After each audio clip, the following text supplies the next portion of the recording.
ఏపీలో మంత్రిమండలి విస్తరణపై సీఎం చంద్రబాబు తీవ్రంగా కసరత్తు చేస్తున్నారు. సీనియర్ నేతలతో వరుస భేటీలు జరుపుతున్నారు. జిల్లాల వారీగా నేతలను కలుస్తూ వారి అభిప్రాయాలను తెలుసుకుంటున్నారు. వివిధ సమీకరణాలను దృష్టిలో పెట్టుకుని మంత్రివర్గంలో స్థానం దక్కని వారిని చంద్రబాబు బుజ్జగిస్తున్నారు. పార్టీ ముఖ్య నేతలతో వారిని సముదాయించే ప్రయత్నం చేస్తున్నారు.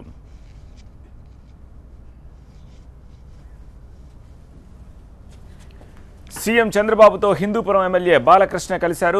మంత్రివర్గంలో మార్పులు చేర్పులపై తన అభిప్రాయాలను చంద్రబాబుకు తెలియజేశారు. మరోవైపు ఒక్క ఛాన్స్ ఇవ్వాలంటూ చంద్రబాబును కలిసే నేతల సంఖ్య పెరిగింది. చంద్రబాబుతో సీనియర్ నేతలు వరుస భేటీలు జరుపుతున్నారు.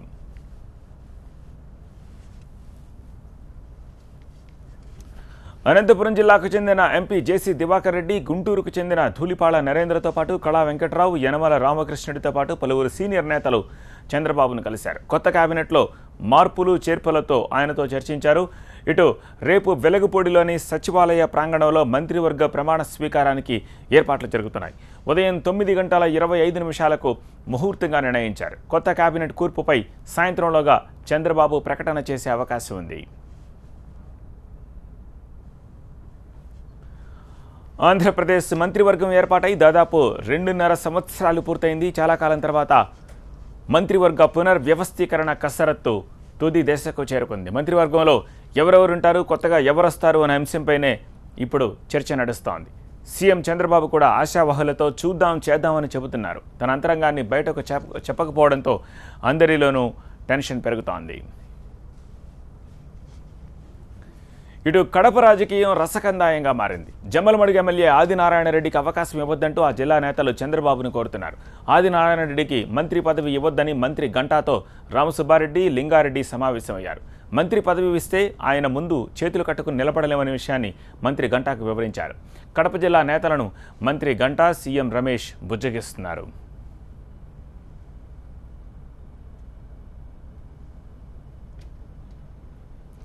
విజయనగరం జిల్లా టీడీపీలో కూడా మంత్రి పదవులు చిచ్చురేపుతున్నాయి. ఇటీవల వైసీపీ నుంచి టీడీపీలో చేరిన బొబ్బిలి ఎమ్మెల్యే సుజయ కృష్ణ రంగారావుకు మంత్రి పదవి ఇవ్వొద్దని జిల్లా నేతలు కోరుతున్నారు. సుజయ కృష్ణకు వ్యతిరేకంగా జిల్లా టీడీపీ నేతలు ఒక్కటయ్యారు. చంద్రబాబుతో పాటు టీడీపీ ముఖ్య నేతలను కలిసి సుజయ కృష్ణకు మంత్రి పదవి ఇవ్వొద్దని కోరుతున్నారు.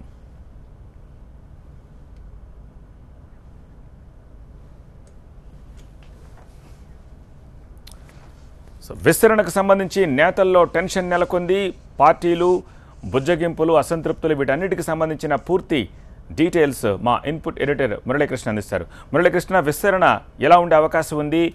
ఆశావహులందరినీ సాటిస్ఫై చేసే విధంగా ముఖ్యమంత్రి ఎలా నిర్ణయం తీసుకునే ఛాన్సెస్ కనిపిస్తున్నాయి? సహజంగా ముఖ్యమంత్రి చంద్రబాబు నాయుడుకి ఉన్నటువంటి ఒక ఆనవాయితీ ఇప్పుడు కాదు, గడిచిన దాదాపుగా 2-3 దశాబ్దాల నుంచి ఉన్నటువంటి ఆనవాయితీ. ఏ ఒక్క విషయంలో అయినా సరే నిర్ణయాన్ని చివరి నిమిషం వరకు కూడా దానికి సంబంధించిన కసరత్తు కొనసాగించడం అనేది చంద్రబాబు నాయుడుకి ఉన్నటువంటి ఆనవాయితీ. సహజంగానే ఒక ఎమ్మెల్యే టికెట్ కానీ, ఎమ్మెల్సీ టికెట్ కానీ ఎంపిక చేసేటువంటి క్రమంలో కూడా ఆయన చాలా ఆచితూచి అనేక వర్గాల నుంచి సమాచారం తెచ్చుకుని అన్ని వర్గాలకు సంబంధించిన వ్యక్తులతో మాట్లాడి అల్టిమేట్ గా నిర్ణయం తీసుకోవడం, చివరి నిమిషంలో తన మనసులో మాటలు బయటపెట్టడం అనేది చంద్రబాబు నాయుడుకు ఉన్నటువంటి ఆనవాయితీ. దట్టు కీలకమైనటువంటి ఈ సందర్భంలో 2.5 ఏళ్ల పాటు పరిపాలన పూర్తి చేసిన తర్వాత 2019 సార్వత్రిక ఎన్నికలకి అవసరమైన కేబినెట్ ని రూపొందిస్తున్న సందర్భంలో, ఎన్నికల కేబినెట్ రూపొందిస్తున్న సందర్భంలో ఇక చంద్రబాబు నాయుడు ఎంత పెద్ద కసరత్తు చేస్తారు అనేది మనం ప్రత్యేకించి చెప్పాల్సిన అవసరం లేదు. అంత చాలా నిశ్చితంగా, చాలా మైక్రో లెవెల్లో ఆయన అబ్జర్వేషన్స్ అన్ని ఉండబోతాయి. దీంతో పాటుగా అండ్ టాప్ ఆఫ్ ఇట్ ఈసారి ఒక ముఖ్యమైన విషయం, తన కుమారుడు లోకేష్ ని కూడా ఈసారి కేబినెట్ లో తీసుకుంటున్నారు. లోకేష్ ఆధ్వర్యంలో 2019 సార్వత్రిక ఎన్నికలకి ఒక అవసరమైనటువంటి కేబినెట్ రూపొందించడం, లోకేష్ ని ఒక నెక్స్ట్ లీడర్ గా ప్రొజెక్ట్ చేసేటువంటి కార్యక్రమం జరుగుతున్నటువంటి ఈ సందర్భంలో చంద్రబాబు నాయుడు మరింత ఎంత జాగ్రత్త తీసుకుంటారు అన్న విషయాన్ని గురించి కూడా మనం ప్రత్యేకించి ఇక్కడ దృష్టి పెట్టాల్సిన సందర్భం. అటువంటి ఈ విషయంలో చంద్రబాబు నాయుడు అన్ని వర్గాలతో మాట్లాడుతున్నారు. పార్టీకి సంబంధించిన ముఖ్య నేతలతో మాట్లాడుతున్నారు, ఎంపీలతో మాట్లాడుతున్నారు, ఎమ్మెల్యేలతో మాట్లాడుతున్నారు, ఆశావాహులతో మాట్లాడుతున్నారు, ప్రజెంట్ కేబినెట్ మెంబర్స్ తో మాట్లాడుతున్నారు, పార్టీలో ఉన్న సీనియర్స్ తో కన్సల్ట్ చేస్తున్నారు.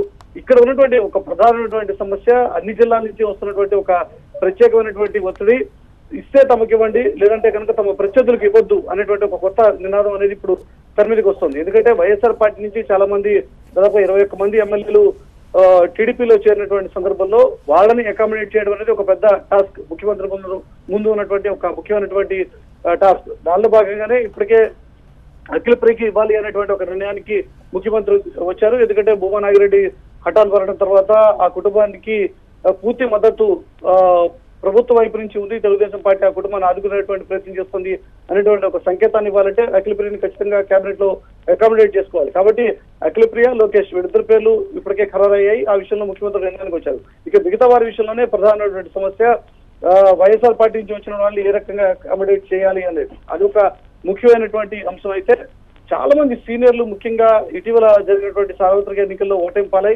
కౌన్సిల్ నుంచి సభలోకి అడుగుపెట్టినటువంటి సందర్భంలో ఎమ్మెల్సీ సభ్యుల్ని ఎంతమంది తీసుకుంటారు అనేది మరొక ముఖ్యమైన విషయం. ఎందుకంటే పయ్యావుల కేశవ్ కావచ్చు, లేకపోతే సోమిరెడ్డి చంద్రమోహన్ రెడ్డి కావచ్చు, ఇటువంటి సీనియర్లందరూ కూడా ప్రస్తుతం కౌన్సిల్ ద్వారా ఎంపికై గాలిబుద్ధి కృష్ణారెడ్డి కూడా ఆయన కూడా పార్టీలో సీనియర్ మోస్ట్ లీడరు.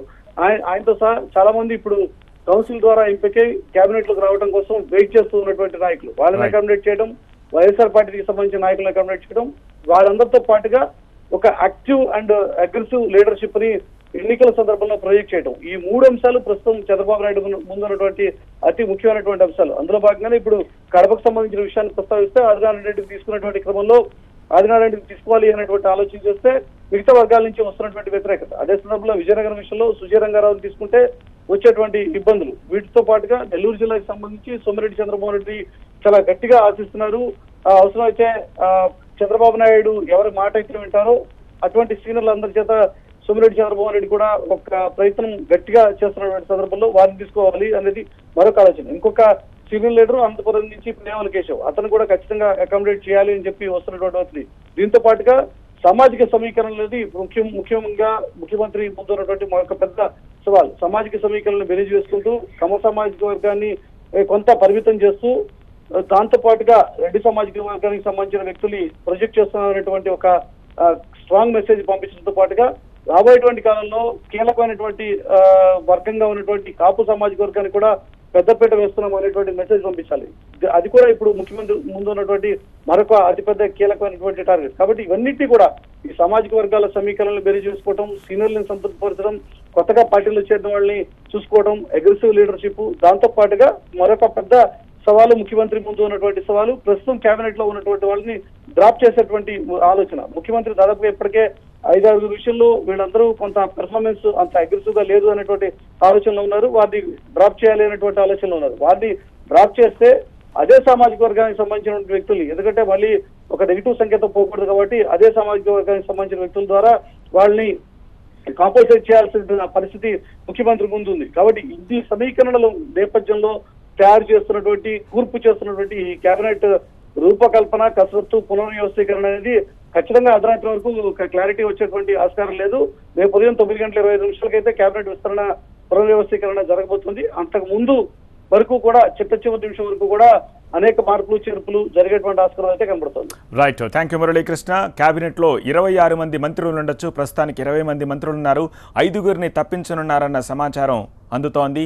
5గురిని తప్పిస్తే కొత్తగా 6 ప్లస్ ఈ 5 మొత్తం 10-11 మంది వరకు కొత్తగా అకామిడేట్ చేయొచ్చు. అట్ ది సేమ్ టైమ్ మరికొంతమంది తమ మంత్రి పదవుల్ని స్థానచలనం కూడా జరగచ్చు అని చెప్తున్నారు. శాఖల్ని మార్చే అవకాశం కూడా ఉందని చెప్తున్నారు.